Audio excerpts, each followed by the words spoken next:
अभी जो दूसरा इंडिकेटर है ये है click and candle version 2 sector scanner. Basically क्या है कि जो भी सेक्टर आपने जब आप मार्केट में एनालाइज कर रहे होगे, जो हमने अभी पिछली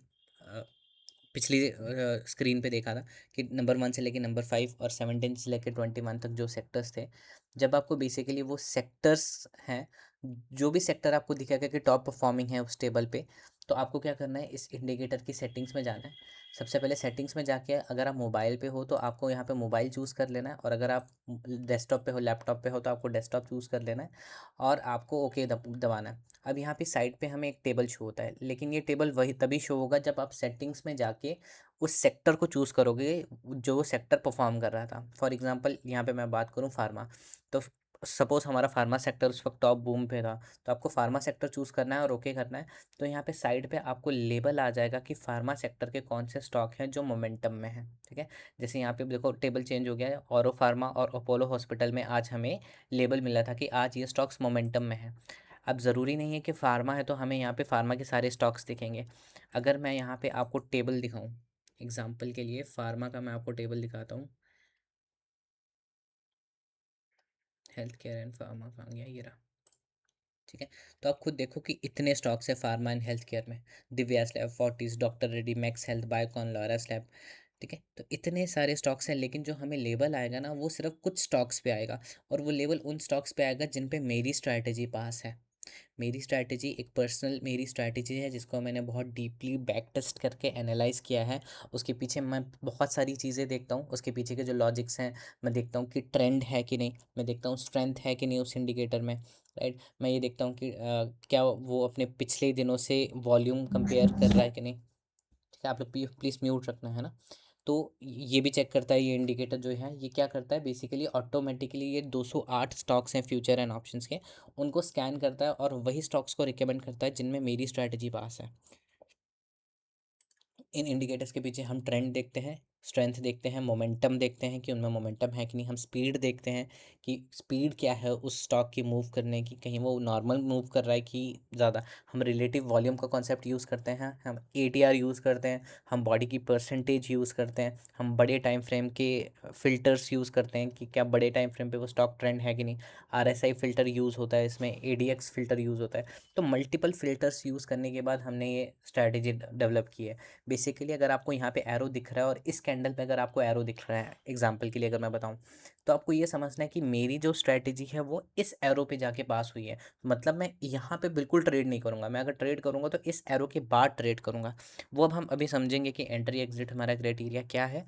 लेकिन अगर इस एरो के पीछे, इस एरो पे, यहाँ पे एक एरो आया है, तो दैट मीन्स कि मैं जो भी ट्रेड प्लान करूँगा इस एरो के बाद प्लान करूँगा। ठीक है, अगर मैं और दो तीन चीज़ें समझाऊँ, फॉर एग्जांपल ये इसका पीछे का लॉजिक क्या था इसको डेवलप करने का, कि अगर मैं आपको यहाँ पे एक छोटा सा एग्जांपल दूँ, तो हम क्या करते हैं, हम लोग बहुत इंडिकेटर्स यूज़ करते हैं। जैसे हम लोग एडीएक्स यूज़ करते हैं।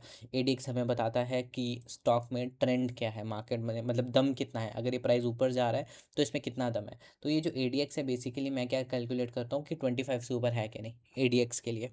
ठीक है, तो अब क्या है कि इन अगर मैं इस चार्ट को ऐसे लगा के रखूँ तो थोड़ा मुझे मेरा क्या होता है, चार्ट थोड़ा सा ख़राब हो जाता है।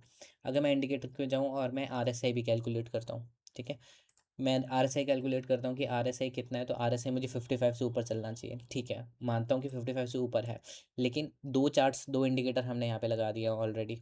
ठीक है, और चार्ट हमारा क्या हो गया, चार्ट थोड़ा सा अब हमारा भरना शुरू हो गया है। अब अगर मैं यहाँ पे देखूँ, मुझे एडीआर लगाना है। ठीक है जी, average daily daily range indicator भी लगाना है, और मुझे एटीआर भी लगाना है। ठीक है, तो मैंने एडीआर भी लगा दिया, एडीएक्स भी लगा दिया, तो अब आप देखो कि यहाँ पे क्या है कि चार चार चार्ट्स आ गए हमारे सामने।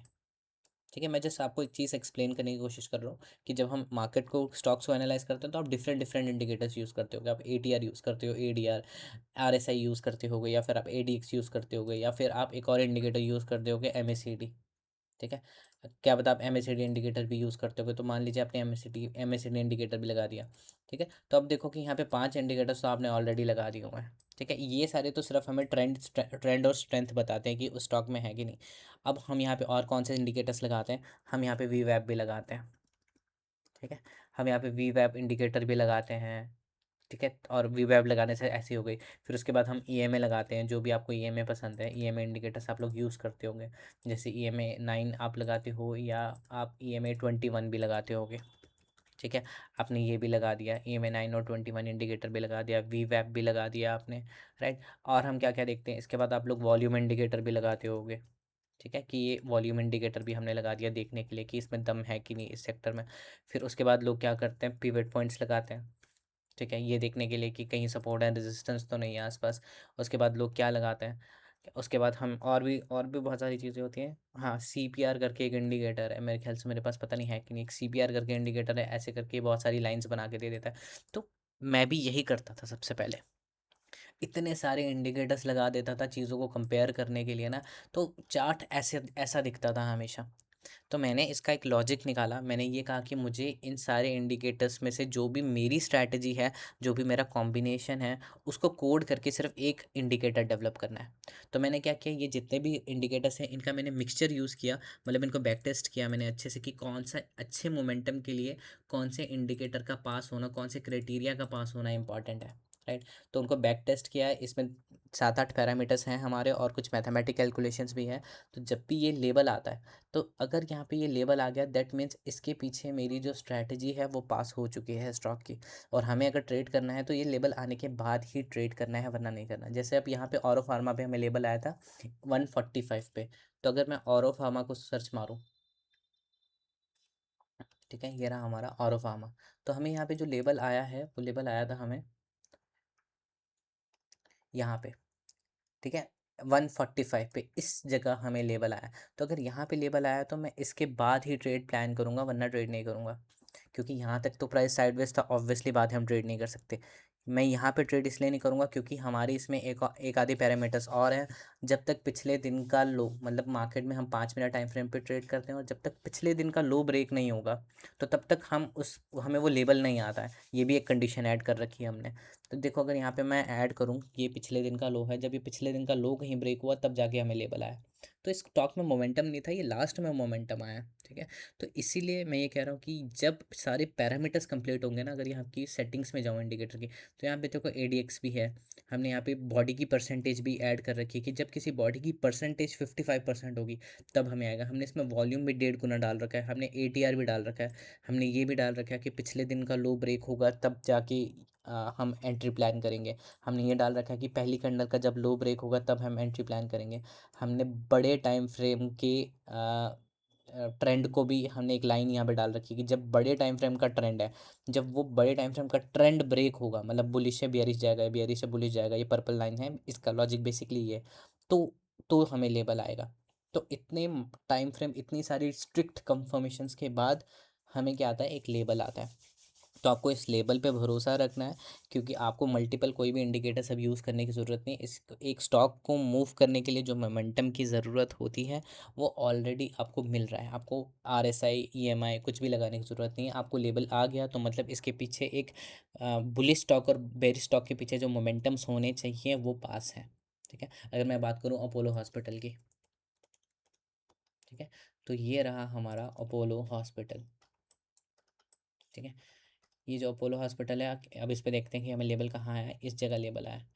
ठीक है, अब देखने में हमें लगता है कि अरे यार यहाँ से हम पकड़ते यहाँ पे, यहाँ तक इसको क्लोज कर देते, ऐसा नहीं होता है मार्केट में। ठीक है, ये चीज़ इम्पॉसिबल है, हम यहाँ से यहाँ नहीं पकड़ सकते चीज़ों को। और हमारी कंडीशन ही है कि पिछले दिन का लो ब्रेक हो, तो पिछले दिन का लो तो ये है ना, तो पिछले दिन का लो कहीं ब्रेक हुआ है यहाँ पे जाके, तब जाके हमें इसने लेबल दिया है। ठीक है, तो ये तो स्टॉक मार्केट का एक बेसिक सा कॉन्सेप्ट है कि जब तक आज की पहली कैंडल का हाई लो ब्रेक ना हो, और जब तक पिछले दिन का हाई लो ब्रेक ना हो, तब तक आप ये मत कंफर्म करो कि उस स्टॉक में ट्रेंड है या नहीं। ठीक है, अब यहाँ पे इस इंडिकेटर को अप्लाई करते हैं, आप बैकग्राउंड भी चेक करोगे कि रेड है। जब बैकग्राउंड रेड है मतलब उस स्टॉक में बेयरिशनेस है। जब बैकग्राउंड वाइट है मतलब कुछ भी नहीं है। और जब बैकग्राउंड ग्रीन हो जाए तो आपको ये समझना है कि उस स्टॉक में बुलिशनेस आ गई है। ठीक है, जैसे यहाँ पे देखो, यहाँ पे हमें यहीं से ग्रीन हो गया था हमारा बैकग्राउंड, तो मतलब इसमें जो ट्रेंड है वो बुलिश है। लेकिन ज़रूरी नहीं है कि अगर बुलिश है तो हम ट्रेड करेंगे, इसके पीछे भी हमारे कुछ पैरामीटर्स हैं, हम वो भी चेक करते हैं लेबल आने के बाद कि क्या लेबल आ गया, लेकिन क्या स्टॉक में ट्रेड लेना चाहिए कि नहीं। क्योंकि हम क्वालिटी ट्रेड पे बिलीव करते हैं, हम क्वांटिटी पे बिलीव नहीं करते हैं बिल्कुल भी। ठीक है। तो ये इस ट्रेड का, इस इंडिकेटर का बेसिक लॉजिक है कि ये इंडिकेटर को डेवलप करने का रीज़न क्या था, क्योंकि हमारा चार्ट बहुत ज़्यादा गंदा हो जाता था।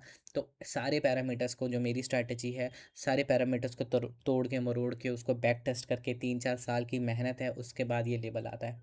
ठीक है। अगर मैं यहाँ पे आज के कुछ टॉप स्टॉक्स दिखाऊं, तो हम ये देखते हैं कि क्या उनमें हमें लेबल आया था आज। ठीक है। जैसे मैं अगर एम की बात करूँ, तो एम में अगर हमें लेबल मिला है, तो हमें यहाँ पे लेबल मिल गया था इस जगह। ठीक है।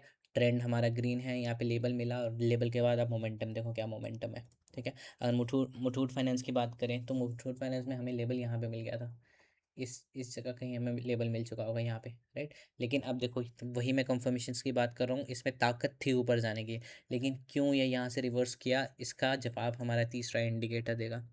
अगर मैं बात करूँ ग्लेनमार्क की, तो ग्लेनमार्क में हमें जो लेबल आया था, हम देखते हैं कब मिला है हमें लेबल।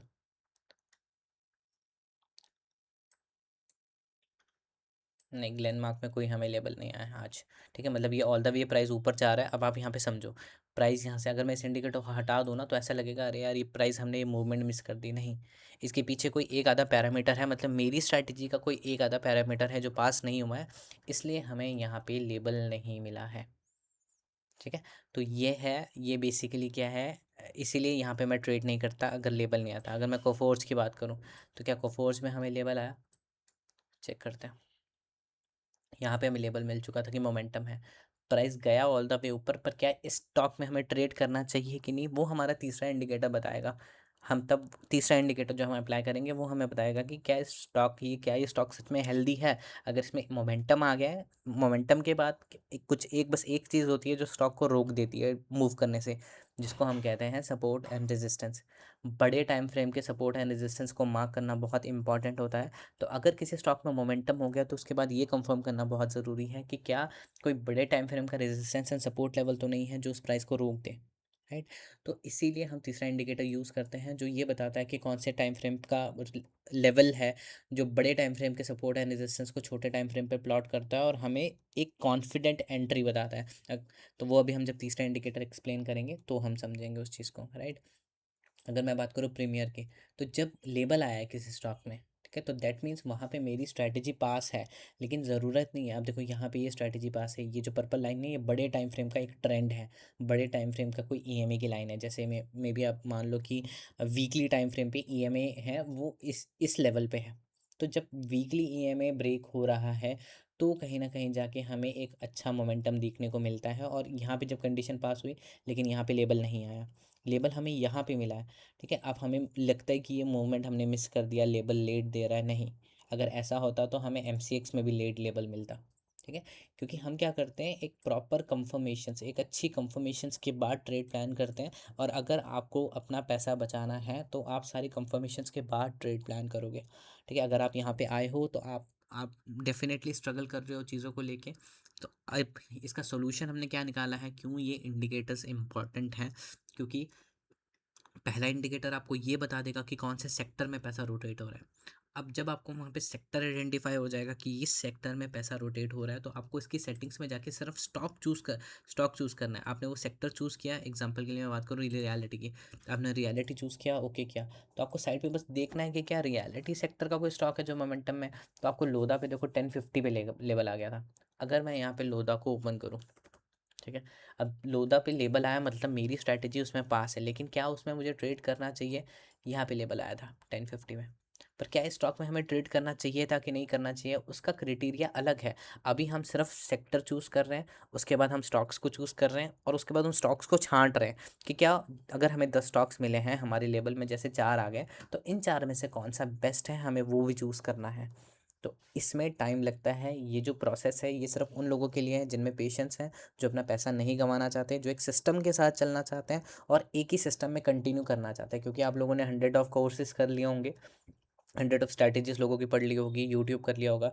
मेरा बस पर्सनल रिकमेंडेशन आपसे ये है कि सिर्फ एक चीज़ सीखनी होती है, और उसको शिद्दत से और दिल लगा के सीखना होता है। अगर आप मल्टीपल कंफ्यूज हो गए, इधर भी सीखना है उधर भी सीखना है, तो आप कभी भी ट्रेडिंग नहीं कर पाओगे। एक प्रोसेस, नॉट मी, आप ऐसा, मैं ये नहीं कह रहा कि आप मुझे फॉलो करो। अगर आप ऑलरेडी किसी को फॉलो करते आ रहे हो, तो आपको उस इंसान को फॉलो करते रहना है। आपको अपना मेंटोर, अपनी स्ट्रैटेजीज़ को चेंज नहीं करना है। रिजल्ट्स आते हैं, रिजल्ट्स आने में टाइम लगता है। तो अगर आप ऑलरेडी किसी को जानते हो, अगर आप ऑलरेडी किसी से बात करते हो, या ऑलरेडी आप किसी को फॉलो कर रहे हो बहुत टाइम से, आपको उसकी स्ट्रैटेजी पता है, ठीक है, आपने उनका कोर्स किया हुआ है, आपकी उनसे बात हुई है, आपका उनके साथ रिलेशन अच्छा है, तो आपको अपना मेंटोर चेंज नहीं करना है, राइट? क्योंकि यहीं पे आपके लॉसेस हिट होने शुरू होते हैं, जब आप अपने मेंटोर्स को चेंज करते हो, जब आप एक पर्सन से दूसरे पर्सन पे स्विच करते हो। एक इंसान पे स्टिक रहना होता है, एक इंसान पे भरोसा करना होता है, और एक ही इंसान आपको आगे लेके जा सकता है। और ज़रूरी नहीं है कि मैं अगर आपको आज कर रहा हूँ तो यहीं तक नॉलेज सीमित रहेगी। आप जब सीखोगे तो आपको भी यही चीज़ आगे एक्सपैंड करनी है, ठीक है? तो it is a learning process. जब आप सीख गए तो आगे बढ़ाना है इन सब चीज़ों को, ठीक है?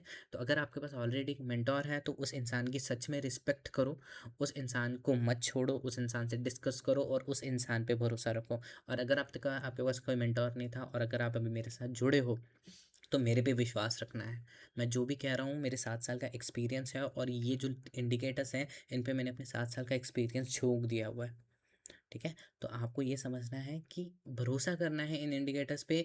ये नहीं समझना है कि लेबल लेट आता है, धीरे आता है, क्योंकि मुझे मेरा फ़ोकस आपका पैसा बचाना है। पैसा हर कोई कमा लेता है ज़िंदगी में। आप कोई बिज़नेस करोगे तो भी आप पैसा कमा लोगे, आप कहीं जॉब करोगे तो भी आप पैसा कमा लोगे, लेकिन पैसा बचाना नहीं आता है लोगों को। तो मेरा प्राइम फ़ोकस हमेशा ये रहता है कि पहले मैं पैसा बचाना सिखाऊँ, कि कैपिटल अपना कैसे सेव करना है ताकि आप लॉन्ग टर्म सर्वाइव कर सको मार्केट में। और अगर आप लॉन्ग टर्म मार्केट में सर्वाइव कर गए तो डेफिनेटली आपके प्रॉफिट्स होंगे। ये जो इंडिकेटर है यह आपको प्रॉफिटेबल नहीं बनाएगा, ठीक है? मतलब मैं नॉट इन दैट सेंस कह रहा हूँ कि नहीं बनाएगा, तो आप, इन द सेंस मैं ये कह रहा हूँ कि जब तक इसको टाइम नहीं दोगे, इन इंडिकेटर्स को टाइम नहीं दोगे, इनके पीछे का लॉजिक्स नहीं समझोगे, और जब तक रेगुलर क्लासेस अटेंड नहीं करोगे, अपने डाउट्स क्लियर नहीं करोगे अपने, तो तब तक ये इंडिकेटर्स आपके लिए यूज़फुल नहीं है। आपको ऐसा लगेगा कि यार क्या इंडिकेटर है ना ये। क्योंकि अगर मैंने इसको बनाने में 7 साल लगाए हैं तो आप, इट्स इम्पॉसिबल कि आप इसको 7 दिन में समझ पाओ, ठीक है? तो आपको इसको टाइम देना पड़ेगा, मेरे पे विश्वास करना पड़ेगा, इस प्रोसेस को समझना पड़ेगा टोटली, ठीक है? तो ये सिंपल सा फीचर था इस इंडिकेटर का। पहला हमारा सेक्टर स्ट्रेंथ था जो हमने डिस्कस किया।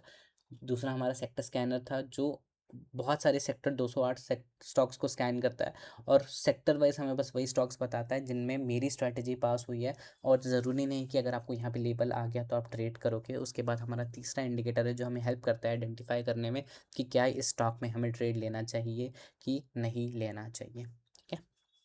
तो इसको मैं क्लोज करता हूँ। ये हमारा दूसरा इंडिकेटर हो चुका है।